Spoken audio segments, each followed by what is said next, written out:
Bandeko batali mbote mingi na bino tokomi na ngonga bolandaka émission na bino lolaka la mwasi oyo elobaka mingi makambo etali ba maman na émission na biso ya lelo tokoloba bongo makambo etali maman congolaise face na problème ya élection ou bien na problème ya maponami. Na émission on a zanga mon côté toza bongo na mama Denise Villa obo mesana kolanda na kati émission oyo mama Denise mbote mingi na yo pe boye bolamu na kati ya émission na biso lolaka la mwasi mbote na yo mama de yo esengo minga koyembanga lisusu na émission na yo ou bien que ça fait un peu longtemps on a l'écrit lisusu clé mais le na zi occasion lisusu na le kantoka na tondio botondi thème on est allé très capital par rapport il y a évolution à moi si na katia mboka Congo en tout cas ba kolanda ngo ba kozwa ya mutu ya penza pour le kakosuka biso lors il y a la prochaine élection tout me ka améliorer participation à ba maman. Merci maman pour te ondimi ko kabola na biso lisolo ya lelo na motuna nanga ya liboso mama ekozala malamu olimbolela biso maponami to élection elaksini. Oui, maman Deo, élection zali le fait ya kopona moto oyo lingi akamba ndi yango babenga ka élection na linga na maponomi moto oyo lingi akamba yo dans une circonscription donnée circonscription na ebine na kolimbo na linga la te peut-être na ba niveau na niveau ndakisa ya quartier na yo lingi nani yo congolais ou yo électeur lingi nani akamba yo na milieu wana donc esengeli na yo pour que okamba malamu esengeli yo osala choix ya koyeba kopona moto na yo voilà yango to bengi maponomi ou élection signification nango yango wana. Merci maman mais pona nini ba organisaka yango maponami wana élection wana ba organisaka yango pona nini justement maman de yo ba organisaka maponomi po toza na démocratie hein bo bimboka na soto na démocratie poste nyonso za kaka ya nomination te ezana ba poste msusu esengaka mokondia chama mokoloto mais ezana ba poste msusu esengaka élection salama ndakisa na chambre haute ou chambre basse donc esika o wapi ba député bazali ba député nationaux ba député provinciaux ba sénateur lokola esengaka population apona. Pourquoi population esengaka apona? Parce que moto yo poni azokende ko représenter yo to ko lo makambo o yo kanisaka na kuku to na se ya kwende amema voix na likola porter auprès ba décider to ba kambia mboka ba yo ka pona ko yambola na mbela to posa na bino population. Voilà pourquoi to kendaka maponomi na sens wana ndi to kendaka yango. Bongo ba électeur wana ba yebaka pourquoi ba kendaka kopona. Bon, en principe, na Congo, oui, ils ont ba électeurs pourquoi ba kenda kopona. Pour preuve d'ailleurs, tout le monde a quand même na betandweke, ba électeur ba déclaraka.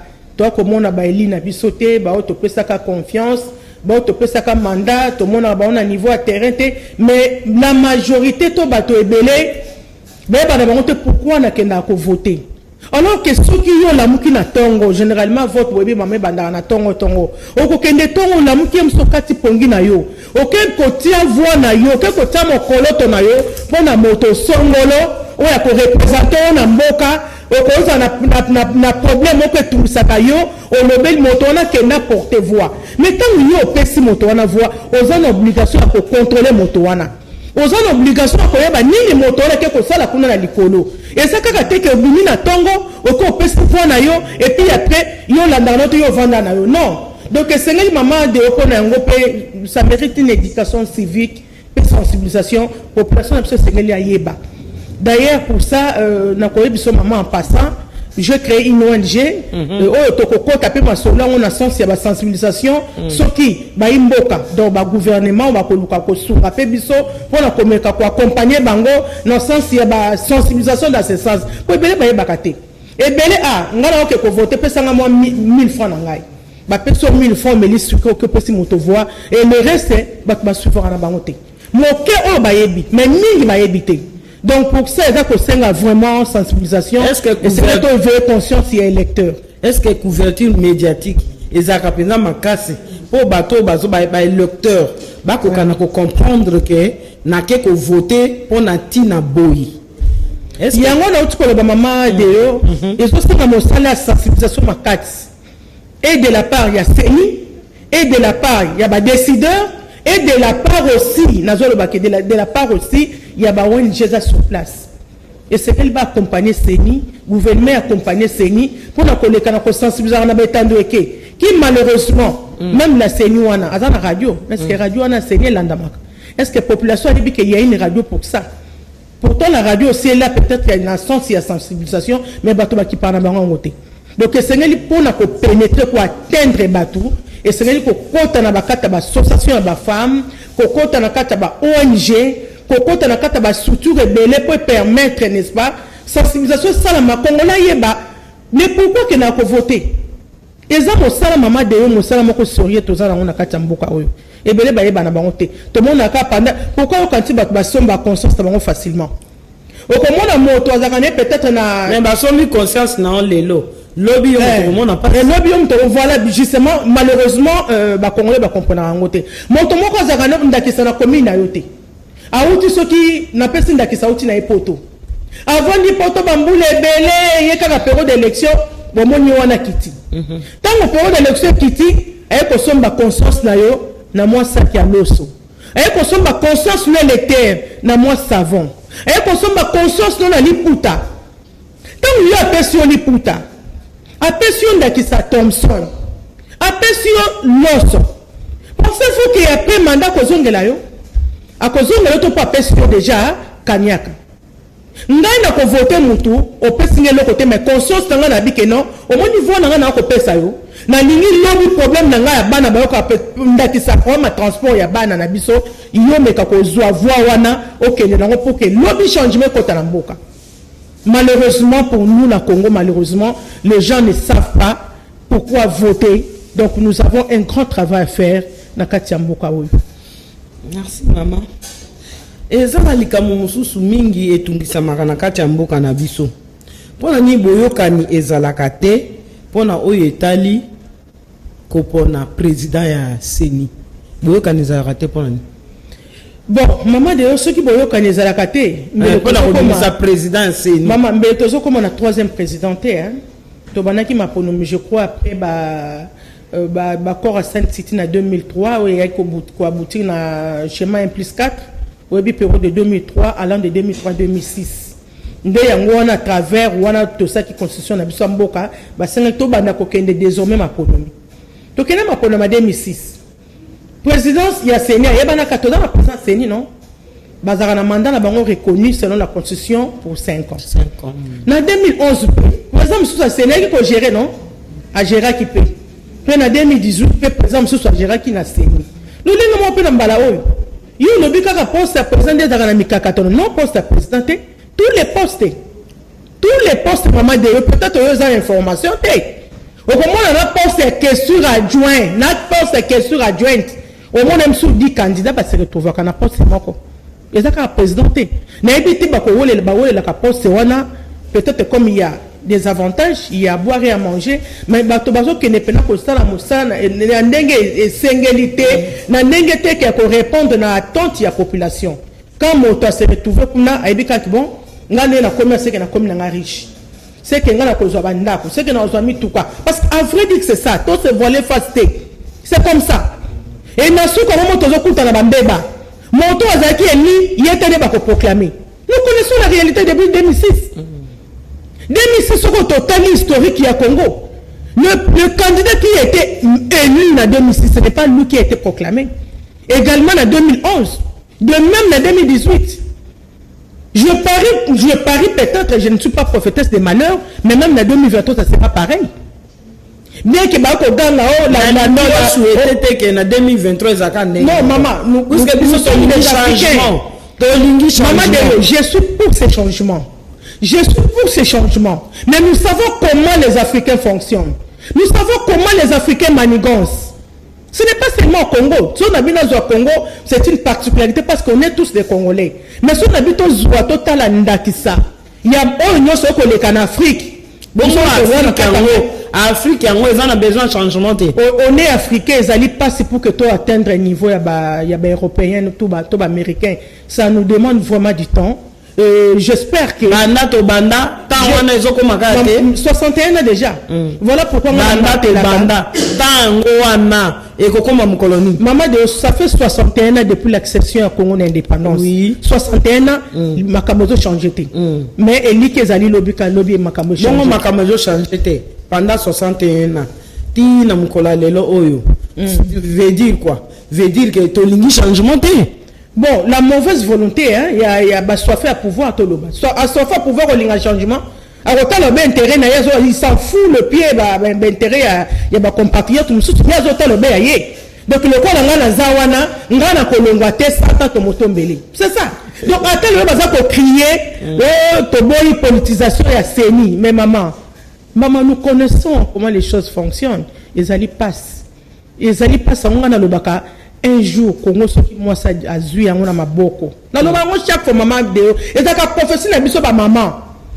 Pour tout le monde, 61 ans diront, nous sommes en train de stagner, nous sommes en train de patauger. 61 ans. Alors, pour que lobby, tout côté en développement, pour que lobby changement quota, et c'est où la femme? Peut-être que nous, moi, ça comme la tête à pays, vous verrez beaucoup de choses vont changer. Beaucoup de choses vont changer. Le nom, moi, ça dans la tête à Banque centrale, hein, depuis l'indépendance. Bah, tout le monde, moi, ça géré Banque centrale. Mais ce qu'on compare, j'espère, moi, c'est là, il faut remettre la Mokonzi Maboko. Oui, tu peux féliciter le président parce que depuis accession à l'indépendance, il y a Congo, 61 ans diront, Banque centrale n'a jamais été dirigée par une femme. N'a jamais été dirigée. Pour la première fois, la femme capable. Parce que là, le cursus... Tous la paix, tout le monde en a nos résultats. Maman, maman, résultat, je parie que ça sera meilleur parce que la femme prend la bonne gouvernance. Ça, c'est sûr. On a eu mon lobby. Maman Denise, pour la nini, ma ponami, to élection, na kati ya mboka na biso, résultat nango, et tia kaka, trouble na ordre public. Mais maman Deyo, nazo c'est le pourquoi. Et ça ka trouble pourquoi? Tant le moto la population a ponaki, moto on a abimité, moto mosu abimi. Mais ce sont les dissidents, les mécontents de ces manifestants, non? Pour ceux qui disent que résultat entendu, résultat on est causé là, que moto n'a pas de gérer mboka par exemple yeyo. Et lui, il député na biso la circonscription na biso le cas yeyo. Et lui ko ba transparence za la carte. Le ministère basala la transparence za la carte. Oui, moto na bimi na place à moto bino bo pesa ki voix na bino. Maman pensez que ba ko croiser ma boko. Non, il y aura toujours les mécontentements, il y aura toujours des voix qui vont se soulever. Donc ceux qui s'y par contre, le système parvient à changer et que moto a longi yende ba bengi na liste que oh na longi yeyo. Maman kamwa mobulu ya makele ko za nango sututi. Makambo mobulu ko za te mama Deyo. Yango nous espérons ba o baza ko linga ba kota bureau a seni mbala oyo ba yeba na ko modérer ba meka ko sala évaluation na bango ou bien que ba les hommes passent mais les institutions restent. Donc il y a les archives ya seni ko banda 2006 tilelo. Donc moto azo linga li remplacer nanga et c'est que les la moto ya boanya réellement atalake na première élection de moi pour 2006 moi moto pelaka. Après ma ponama 2011 moto pelaka. Il y a 2018 pas après proclamation moto pelaki. Alors cette fois-ci pour pallier à ça, qu'est-ce qu'il faut? Il faut une étude minutieuse. Nous on a servi d'ailleurs maman Deyo oyebi sa parenthèse na 4 cas tout le monde a profité pour na kolobano que dernièrement ba ça qui promulgation proposition en loi portant fonctionnement et organisation de la CENI, je crois bien go. Na kati ya répartition à poste. Répartition à poste wana babi que majorité donc l'actuelle union sacrée a un droit à 6 postes. Babi opposition, oh bazana habité opposition ça somi ba somi satu, oh bana ba résistance, oh na opposition. Bazana droit à 4 postes. Puis société civile a droit il y a 5 postes. Mais si les 15 postes pour constituer CENI, bureau à CENI, va réserver poste au bien moko, na compte ya quota ya société civile, poste au bien moko maman. Mais c'est de l'injuste. Pourquoi la poste ya majorité, il y a 6 wana, va prévoir d'office place à moi cité? Pourquoi la côté il y a opposition va réserver 4 postes, m'a proposé place il y a moi cité. Ils auraient dû être clairs. Comme la majorité a 6 postes, sur les 6 postes, tu as réservé 3 à la femme, 3 à Mibali.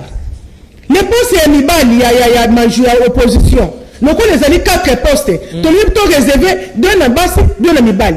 Parce que nous voulons le respect de la Constitution. Nous voulons le respect de l'article 14 de la Constitution. Tout ça a besoin de négociation. Nous qu'on a fait en application parce que cet article souffre jusqu'à aujourd'hui. Ça souffre. Ça a été promulgué depuis 2014. 2006, mais jusqu'à aujourd'hui, applicabilité pose problème. Pourquoi? Parce qu'il n'y a pas de femmes. Sauf que déjà, ton comité à niveau à Banque Centrale, donc, c'est que les décideurs ont compris qu'il y a les femmes qui sont capables. Il y a qu'on la représenter partout. Donc, ton ligne que c'est nous on a payé, bureau c'est à la paritaire. Que le nombre de Mibali, nous avons 15 ans, ton ligne tout le monde a quand même à ta base, à ta 7. Mibali sont à la route parce que c'est les chiffres impairs. Mibali sont à la route, mais pas à la ta 7. Dans le bureau na seni. Les amis d'ailleurs plaidoyer. Peut-être que nous avons à basi mingité, baloba, basi batonga mboka te. Non, au contraire, place moi ça zali, moi si ezaka passe maman di makanyaka tozomona ndakisa na gouvernement actuel. Moi si ba pesi enveloppe non on a la ligne na attaquer conversion na trésor public. Yo somona mobali nini mama de yo. Mobali nini mo ba ele kanyaka mobali a refusant. Mibali ba boya raté. Mibali ba bazala kaka yakarango takuna mais les femmes prennent la bonne gouvernance. Voilà pourquoi Tolingi là où il y a les femmes, il y aura la transparence et nous avons, nous, l'espoir, la ferme convicté que ceux qui battent Bazali Belé, au moment de l'élection 2023. Maman de l'élection 2023. Ceux qui n'ont pas saigné, ils constituent la majorité de la femme. Voilà pourquoi on a plaidoyé, on a répété ceux qui ont défendu par rapport à Moussa Tokosa, la dynamique. Il y a ma femme, Dinafek. Et nous avant de commencer Dinafek, nous avons commencé Dinafek. Ba maman baza majoritaire na kati ya mboka na biso ko leka mibali. Oui. Po na nini na tango maponomi. Hein? Ba maman bazala ka ibelete po na kotia libaya na niveau nyonso. Po na ni. Maman de yo. Mutuna wana soko lobi na ba maman bazala ka ibelete. Là en tout cas je ne sais pas comment bazala mokie. Tout le monde a va afficher. Oui, basi bazala moqué par rapport à Mibali. Mais basi bazali, on va postuler à tous les niveaux. Basi bazali. Tout le monde qui a une élection en 2018, il y avait même une femme non, qui avait bravé la peur pour ne pas citer son nom. Il y a eu Madame Marie-Josée Foucault. Oh, il y a brava qui parle que non, on a peine à essayer de kata course. Ceux qui déjà dans le niveau de la présidence de la République, il y avait une femme. Même dans le niveau des députés, bien que le pourcentage était faible, oui, c'est vrai, mais. C'est quoi, le pourcentage est faible? Dans le bien, pourcentage est faible, mais il y avait des femmes. Je dis qu'il y avait des femmes. Mais on a toujours la sensibilisation. Moi, ça, la sensibilisation, ça, la peine qu'on ben la conscience, il y a moi aussi. Il y a moi, ça, biso, toi, ça, la dinafek, qu'on a zo, bisayo, n'est-ce pas, il y a il n'a fait qu'un ozo, tang à l'air, il n'a fait qu'un élection. Dinafek, c'est la dynamique des femmes candidates. Oui, c'est ça. La dynamique des femmes candidates. Il y a un bengi dinafek. Pourquoi on a appelé dinafek? Parce que tous ça va plaidoyer et bel à travers notre structure à dinafek wana. Va plaidoyer, va sensibilisation. Na minute on ça to ko ça na ngana président il y a département plaidoyer na kata dinafek. To ko tambo na ba différents ministères justement pour ko ça la plaidoyer autour de ça. To lingi basi, objectif c'est la promotion de la femme. Tout ça pour blinder la moi si. Et donc il y a moi si le bazar qui moko le bien comme ta zomi na mi balé to comme et comme to ebele. On le dit toujours une femme en politique. Maman de une femme en politique, la politique la change. Plusieurs femmes en politique, les femmes changent pour l'intérêt de la nation. Dinafek maman na minute oyo, motomoko ko lobate kayebi dinafekte, c'est une dynamique qui structure pour regrouper toutes les femmes politiques. C'est ça la dinafek. Oh, et Botamaki a fait ma ponomie il y a 2018. Pourquoi Botamaki? Et Botamaki structure un mécontentement à biso maman. Il y a eu beaucoup de femmes au sein de la DINAFEC qui étaient élues, mais malheureusement qui n'étaient pas proclamées. Voilà pourquoi l'idée est venue à créer le Kowana, à créer structure Wana et na kata structure ya Dinafet, to bi que to kosuka kana ba femme oh ba kata na élection en 2018. Et une façon l'ONU Femmes a récupéré biso, a bien regroupez-vous, faites une structure, na kata structure on a l'ONU Femmes nous accompagne. Puis si le là va accompagner biso na ba plaidoyer to ko mener na ba non, pas pour reconstruire. On dit toujours en français, on recule pour mieux sauter. Vous comprenez? Donc, tant qu'on a reculé, totalement pour nos meleki, on a été compétitifs comme les hommes, maman de yo. Ni pas le candidat sur le terrain. Nous aussi, les femmes, on était candidates. Moi aussi, j'étais candidate aux élections. J'ai dépensé mon argent. J'ai vu aussi sur le terrain les hommes qui n'étaient pas capables, face à moi-même, face à moi. Il y a eu les hommes qui n'étaient pas capables. Moi, on a été sur le terrain. Mais qui, malheureusement, dans le moment de la proclamation, beaucoup de femmes ont pleuré parce qu'ils n'ont pas été proclamés élus. Mais cela ne nous a pas empêché de croiser Maboko. Autour de ça, autour de la Dinafet, nous allons continuer toujours à mener des plaidoyers. Nous allons continuer à travailler. Nous allons continuer à faire des synergies de lobbying pour que 2023 ou jamais, le pourcentage de femmes n'a toujours stagné à 10% au niveau de l'Assemblée nationale et Mekakomata. Parce que ce qu'on a statistiques et l'élection, en 2006, les acquis sont à 8%. En 2011, les acquis sont à 10%. Les non-tomatis, moi, moqué, à 12% dans l'Assemblée nationale. Nous sommes vraiment sous-représentés. Vous comprenez? Nous sommes sous-représentés. Nous voulons cette fois-ci au moins, pourcentage à base de poste électif et mécamoké komata. Voilà pourquoi tu as plaidoyer dans la dynamique des femmes candidates auprès du ministère, auprès des décideurs Yamboka, pour que l'électoral, où ils ont la proposition à modification, maintenir l'article 13, il y a loi électorale. Article 13 de la loi électorale, Maman Deyo. Et nous dit que non, une liste qui n'est pas paritaire n'est pas recevable. N'est-ce pas? On a deux baloba qui bongo. Mais si on continue dans l'linéaire, on va balé. Mais si la liste n'est pas paritaire, ce n'est pas une condition d'irrecevabilité. Non, to lingue no ko a échangé. Deuxième alinéa, il a gagné. On a quatre propositions. Voilà qui n'a pas maman député, nos femmes parlementaires. On a des missions.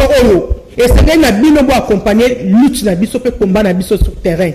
Quand on attaque le col à Yozawana, que l'élection pour un balasti, pas pour Kozala, non. Travaillons main dans la main. Donc, on prenait promotion de la femme. Donc, on travaille au nom de la femme. Nous avons maman donné pour défendre moi, si mon côté, toi, comme défendre, non. Nous sommes là pour la promotion de la femme. Tolini lobi kota ba maman et mata. Tolini lobi to comme appelle à niveau à Rwanda, pourquoi pas. Le nom Rwanda il balobela sur le kamba parité. Au comment on a été que moi ça les canetando que pas que ne connaît pas kamba parité parce qu'il y a bango déjà si et comment au-delà. Bon bah comment même au-delà 50%. Alors que biso jusqu'à aujourd'hui toi comme tu as toujours c'était par rapport il y a parité alors que c'est inscrit dans l'article 14. Baza makas ko le kabino. Biso to za makas ça demande l'accompagnement aussi des hommes.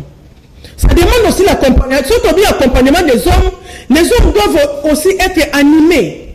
Il y a bonne fois que tu as péché libre à ma maman. Donc, il même dans l'édition maman, article 13 de la loi électorale. Où ils allaient être clairs dans le début, dans l'linéaire, dans les bandeli. Que liste n'y sur la élection, où surtout les alliés paritaires, tes mamans, il y a une liste, au comment il y aura une augmentation, il y a un nombre de femmes au sein du Parlement. Au comment on a maman. Pour qu'on il y a des femmes qui font la fierté. Les femmes députées, bah, ça fierté, dans autant à combattre, mais au yebi. Bazamingite. Bazakobun. Mais tout bazamingite, maman, a vu pourcentage de ça combien qu'on a sur 500. Sur 500 députés, toi, on a 12%, à peine 12% femmes. Voulez-vous dire que même ma femme, on a besoin de baboui. Au moment où on a vu, on a kaka. À table, défendre la loi, tellement que bazali minoritaire. Et ça la difficile pour que bah entendre voir na bango. Il y a un monde toza ko bunda maman, toi ko bunda travail ba plaidoyer na ministre na kati ya dina fait pour que lobby pourcentage ya maman et meka ko mata na chambre basse, pourquoi pas na chambre haute, na l'assemblée provinciale nyonso, na kati ya ba province et pourquoi pas to lingi pe lobby et nous qu'on obeta CT. Ce qui va ko meka pe ko améliorer nous qu'on na kati ya loi électorale. Ce qui na kati ya province ndaki sa maman de yo. Ba lingi to que l'élection ba gouverneur et c'est d'office qui gouvernait titulaire d'Ali Mobali adjoint une fois dans la moitié. Et donc on a photo proposé pour Yango. Ce que le gouverneur titulaire aux hommes, il n'a qu'à ticket parce qu'il y a un ticket. Ticket adjoint, il faut toujours moi si. Ce que moi, c'est d'aller candidat de gouverneur titulaire. Et c'est que mobile il est azala adjoint. Ce que nous proposons comme une sorte de loi et comme une loi n'a qu'à tamboka. Tout le monde, même les provinces, la majorité des provinces, c'est dirigées par les femmes. Mais ce qui est bien, c'est qu'il faut que le Kouana. Ce qui est bien, c'est qu'il faut noter. Ce que vous allez inscrire dans la loi de maman. Et que vous allez passer pour que tout est matin. Alors que les femmes, ce sont les meilleurs gestionnaires. Pourquoi nous avons proposé le Kouana que ceux qui vont me battre titulaire dans la province, moi c'est dans la jointe, vous savez pourquoi? Parce que ce sont les femmes qui gèrent bien. Moi, je suis dans la jointe, donc dans la charge d'administration et finance. Moi, ça peut gérer finance bien et que mon rare au détournement, il y a une malversation, il y a eu, par exemple, il y a Marmoli et que ça moi passe maman de you. Au lobby, awa, makamba ba maman, ndenge bazaka mingite na lera maponami, po ba tiape libaya bazale bele bazake bele te. Siko, est-ce que ba maman nakati ngumana biso na Kinshasa ba okende na ba Afrique na mokolo a vote hein mokolo maponami ba mama pe ba kende ke belé pona ko voter ba la muki penza bo non lelo eza mokolo maponami o moni pe ba mama ba ke belé ko voter po ete baninga na bango baza ba candidat ba koka pe ko zwa ba voix. Oui, maman de yo avant de répondre à mon tour na bossa na que les mamans très capital au lobby maman bazaka moke na lingana meka ko marteler pena lo banayo eza ba maman mingi bana kata politique mais soko lobi na meka ko tia libaya na niveau national ba maman mingi babanga parce que oyebi moi poche maman za maman mokuse hein kwa ya mibali mibali moi poche za molai. Alors voilà pourquoi tolingi et moi je soutiens le président Bahati président Sénat ou Sengi Mbala oyo na proposition de loi et Sengi to bana na élection locale. Nous soutenons ça. Nous soutenons les élections locales. Pourquoi? Parce que les élections locales n'ont jamais été organisées en RD Congo. Depuis que l'élection en 2006, la présidentielle, l'élection Sénat, nationale, provinciale, qui est à niveau local. Au moment ceux qui ont quitté l'élection locale, il y aura beaucoup de femmes qui seront candidates sur terrain dans la circonscription électorale. Au moment où on a belé, on a d'accord à parenthèse. Mon tour maintenant le but à vote. Est-ce que basi la kena ko voter? Mais ce que jour élection, mon gars mon a basi na ke belé ke mibali. Parce que les hommes réfléchissent. Les hommes sont différents bazala ke belé. OK. Ba voter banane. Est-ce que basala makasi ke to voter ba maman e belé, po ba maman e belé pe ba zo place, po ba lobe la rabiso? Bon, maman, pour ça, il y a un travail. Hein? Oui, oui. Ça, mon salaire, et c'est tout ça, la maman. Quand on est dans le lobby, les hommes réfléchissent. Parce que les candidats députés au Korea, et c'est la diffusion de la candidat député, maman, sur ma conscience à mobile qui est à moi aussi. Bah, sur ma conscience à moi aussi facilement. Pourquoi? Parce que moi aussi, a un pouvoir économique un peu faible par rapport à mobile. Donc, elle est facile à manipuler. Bah, quand on dit ça, maman, moi, non, qui est une femme mariée. Mobile n'est pas monde qui voter wana na tino voter mon tutelle. Mais maman est consciente qu'elle est. Elle dit na réalité me soute que mon papa doit tirer en voter qu'est-ce qu'il va faire pour moi. Non, maman ko keneka peut-être pas sentiment à voter na moto wana. Sans côté ni compte na moto na que nous les femmes nous sommes nombreuses numériquement plus de 50% numériquement. Donc c'est là que nous sommes révoltés, nous voter ba ninga na biso ba maman, ba ninga na biso basi pour que makambo mingi na mboka échanger. Mais curieusement basi na biso Congo ba yebaka te. Maman toza na mosala monene. Voilà to même ba plaidoyer na sens wana to kitati na ba province. Le moment venu avec l'ONU femmes to kitako sensibiliser moi si à voter moi si. J'espère que Mbarawo est Simba. Moi, c'est que je vote kaka, moi si. Mais pourquoi tu expliquer Bango? Ni bali oblum de vote kawana. Même la niveau présidence. Ni bali oblum de vote à porte à biso nini. Tout comment aujourd'hui les femmes souffrent, maman de you. Comment les femmes souffrent? Une femme qui était mariée légalement. Mon bail n'a pas couffé, mais bazo bengala moi si nanda. On ne chasse jamais les hommes. Moi, ça d'acquis légalement marié.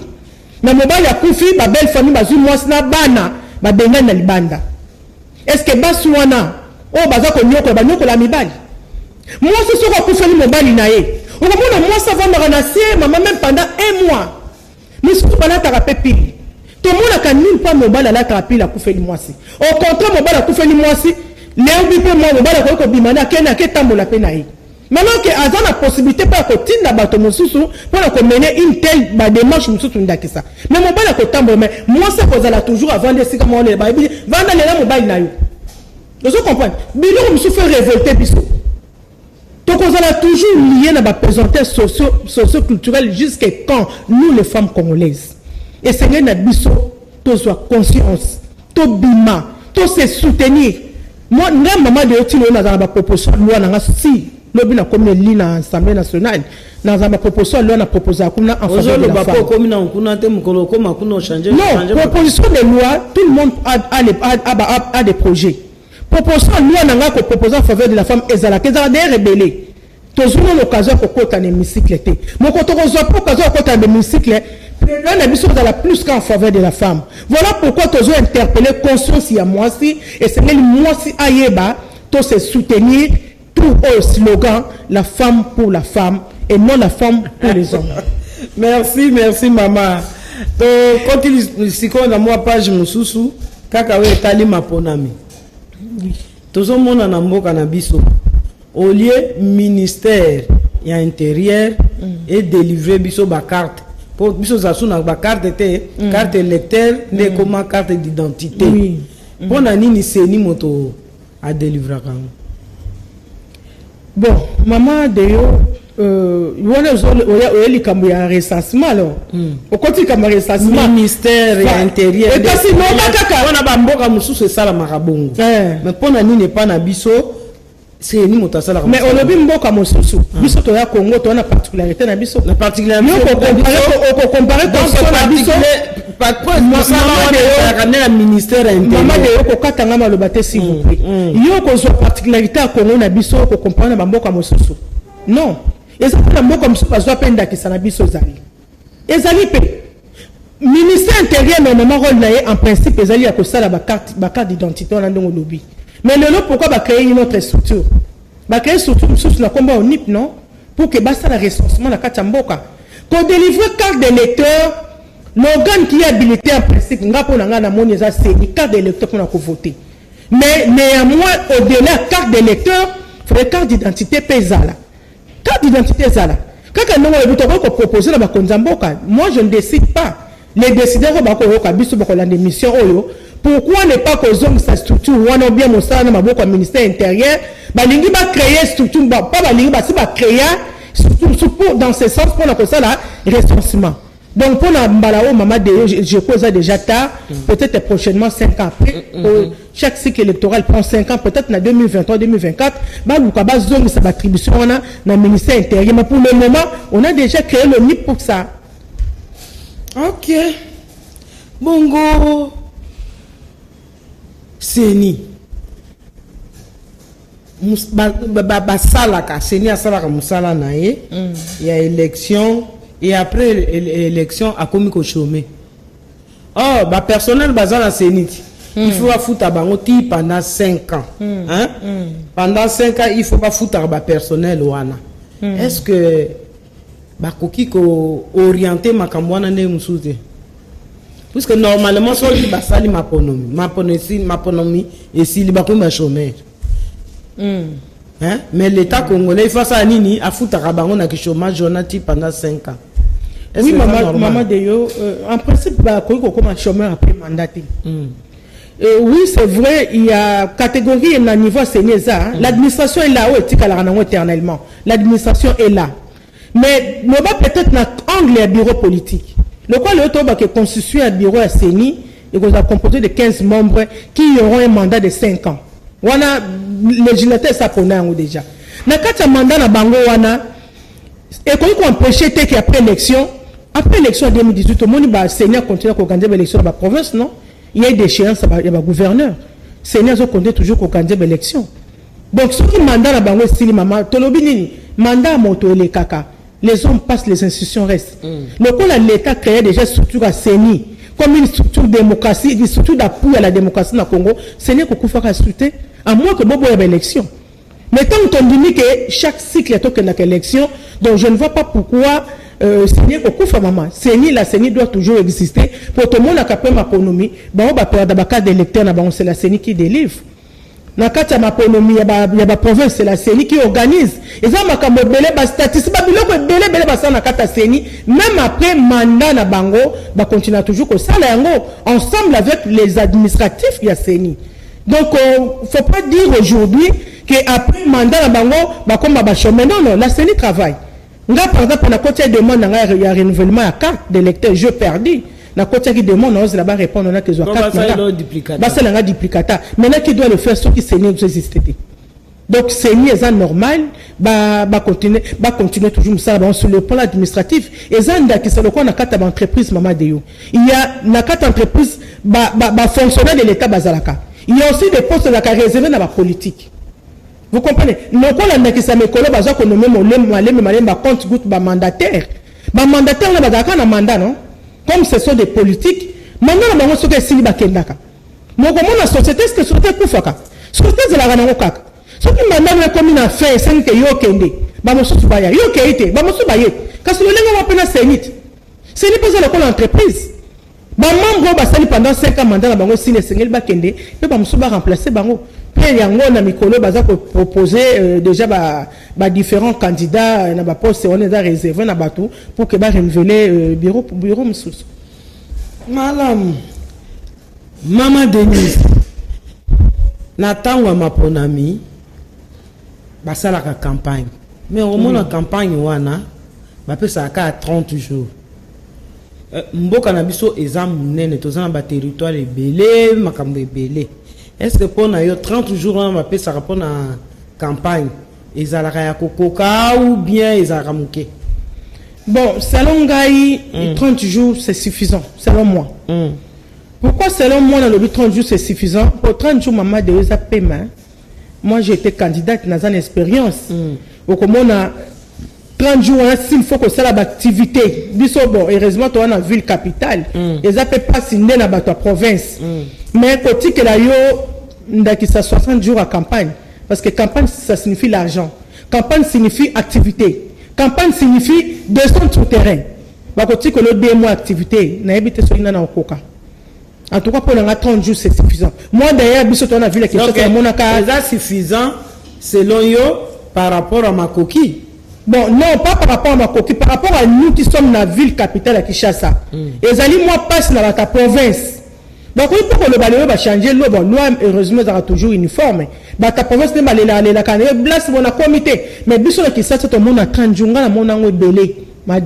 Parce que tant que vous avez une campagne, il faut que ça ait l'activité, il faut que ça ait, il faut que ça. Si tu as appelé souffler dans 30 jours, bon, si vous au-delà de 30 jours, en tout cas, tu as 4 ans. 30 jours, c'est suffisant. Tu vas maintenir. Ok. Donc, tous en est que un jour, Nathan ma ponomi, maman peut à koki kotia libaya na sommet de l'État, bino ba maman, comme vous avez sensibilisé, beaucoup voter, maman wana ebele po yepe, a comme numéro 1 na kachamboka na biso. Évidemment, maman. Évidemment, souhait na biso ezabongo, tokota la moisi, on le lingue à moisi, et c'est pas n'importe quelle femme, hein, parce que s'il faut diriger Mboka au sommet de l'État, il faut que tu la peu moisi en âne. Tu vas voter pour le plaisir. Au moment où qui n'a des mesures, je n'insulte pas, mais c'est une femme qui n'a pas contacté qui a convaincu la classe politique, convoqué qui n'a pas sauté. Donc, au moment où il y a, comme et c'est là la paix maman. Si on a dit maman, on va la soutenir. Émission Ebani Kokomana Souka. Liloba nini ou bien conseil nini kozala nango pona koyebisa na ba mama ndenge nini bakoki kozala po ete maponami o ekoya na 2023 ba mama bazala ibele ba mama ba voter utile ba mama ba kende liboso. Bon, je crois mon sala toko sala mama ezaka ka ba sensibilisation quand eto ba netando ekeboye et c'est na ba sensibilisation à travers ba ONG ya kokita na niveau à terrain surtout maman akendane koteka na zando abimatongo kozonga butu maman azali dépourvu l'information et c'est to sensibiliser ba pour ba yeba soki maman yebi rôle na ye soki maman yebi poza ba maman musu maman de yo atanga na mingi te mais en ancrage maman na ko diriger à ta commune et c'est to récupérer ba maman wana donc il y a des femmes où doit se naka ko expliquer voilà ça maman yo pose ali capable lobby yaka kota masulu yango toli basi bazale be na politique la participation politique na Congo est faible tolingi basi baya parce que bango bakantara politique biso ba auto na politique c'est-à-dire toza so banani o boisala bo o politique bon non nous sommes dans la politique justement pour que nous puissions changer notre pays demain donc maman yaka landa biso à travers tant de que toi pour sensibiliser maman n'hésitez pas. La quoi nous allons même quand personne te kanguba na wana. Lobe ko la chef du quartier. Quand personne te ka mapa na wana quoi na wana mama. Lobe ko na conseil municipal na yo. Mais qu'est-ce que le conseil municipal maman ba yebi ngote senge to yebisa bango ba yebaka. Na kata commune maman senge na yo za la peine à voir. Oza na liloba. Te na commune na mon avenir boye. Soki mbule betima eto ndaka. Senge to sala boye. Donc pour na maman senge oza na politique.